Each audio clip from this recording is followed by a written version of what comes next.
Benny the banana who refused to be eaten. In the middle of Sunnyville Kitchen, inside a fruit bowl that wobbled every time the fridge opened, lived a banana named Benny. Benny wasn't just any banana. He wasn't quiet like the pears or serious like the apples. Benny was dramatic. Every morning, he peeked out of the bowl and gasped, "Not today. I refuse to be a snack." The apples rolled their eyes. The oranges sighed. The grapes whispered, "Here he goes again," because every day, Benny was absolutely convinced someone wanted to eat him. He wasn't wrong. After all, he was a banana. Benny's first escape attempt. One morning, Benny spotted Timmy, the human boy, walking toward the fruit bowl with suspicious eyes and a lunchbox under his arm. Benny shrieked, "No! I'm too young. I'm only 3 days old. I haven't even browned yet." He somersaulted out of the bowl, rolled across the counter, and wham, hit the toaster. Pain. "I see the light." Benny screamed. "It's just the toaster light, dude," said Apple. But Benny was already sliding down the counter like a slippery yellow torpedo. Timmy gasped. "Hey. My banana." Benny gasped louder. "Hey. My freedom." He rolled off the counter, bounced off the dog's head. The dog didn't even react, and landed behind the trash can.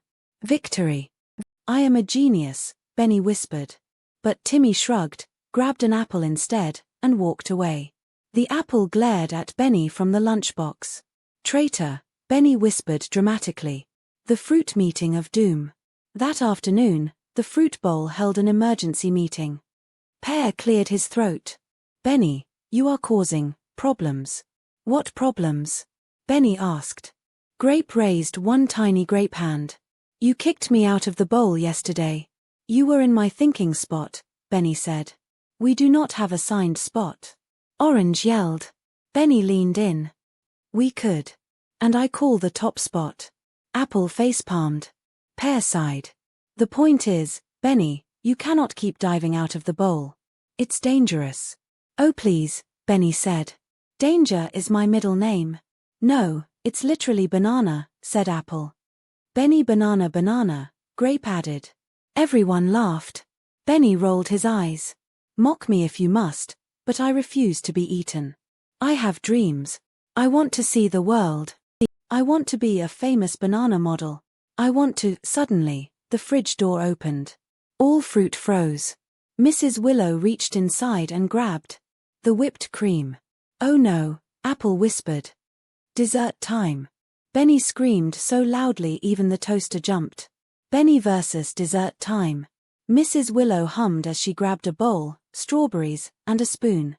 Benny saw strawberries and gasped. "The red ones are going first. Run, my friends." But the strawberries just smiled. "We like being dessert. You're monsters." Benny shrieked. Mrs. Willow reached toward the fruit bowl. Her hand hovered. Closer, closer. Benny gulped.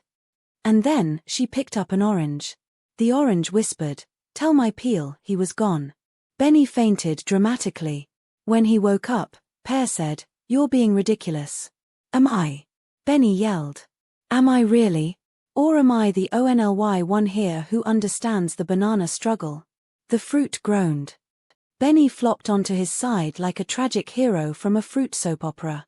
The Great Banana Escape Plan. That night, Benny came up with a plan.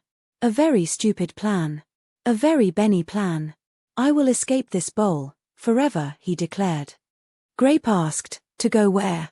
Benny puffed out his peel proudly. "To live my best banana life." "Outside?" Apple asked. "Yes." "In the wild?"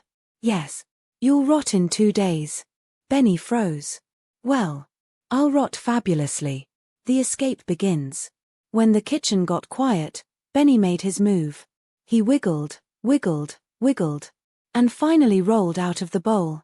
"Be free, my fruity brother," whispered Grape dramatically. "Good luck," said Apple. "You'll be back," muttered Orange. Benny hit the counter with a soft plop. He slid across the counter, dropped to a chair, bounced onto the floor, and crawled under the table. He felt like an action hero.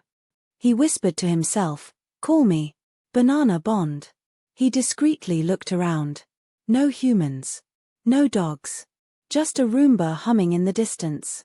He saluted the kitchen. Goodbye, life of danger. Hello, freedom. He marched toward the back door. And then, the Roomba turned. Towards him. The Roomba showdown. The Roomba beeped like a tiny robot villain. Benny screamed. A vacuum monster. I'm too young to die. The Roomba chased him in slow, threatening circles. Benny ran, or rather, flopped. Left flop. Right flop. Super flop. He dove behind a shoe. The Roomba rammed the shoe. Benny shrieked. Why is this kitchen full of killers? He made a break for it and slid under the couch. The Roomba gave up. Benny lay under the couch breathing heavily. That was close. Too close. If I'm going to live free, I must be smarter. Braver. Faster. He rolled into a dust bunny. A shocking discovery. Under the couch, Benny found a huge pile of old snacks. A half-eaten cookie. Some popcorn. A gummy bear stuck to the carpet like glue. And crumbs, so many crumbs. Benny gasped. I've found paradise. He climbed onto a pretzel. From now on, I live here. King Benny, ruler of the couch underside. He stuck one end of his peel up proudly. Then he heard footsteps. Timmy's footsteps. Timmy peeked under the couch. Benny, what are you doing down there? Benny froze. Timmy reached in. Benny squealed. Timmy pulled him out gently. No. Benny cried. I was happy. Free. Dusty. Timmy examined him. You're still fresh. Perfect for breakfast. Benny fainted again. The twist ending.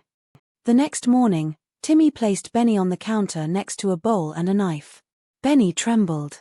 This is it, he whispered. Timmy peeled a banana. Benny squeaked.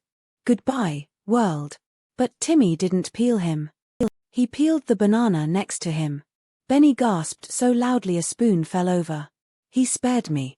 Timmy put Benny back into the fruit bowl. The fruits cheered. You survived. You escaped death. You lucky peel. Benny puffed out his chest. I am Benny, he announced, the legendary banana who lived. Apple whispered, until tomorrow. Benny shrieked.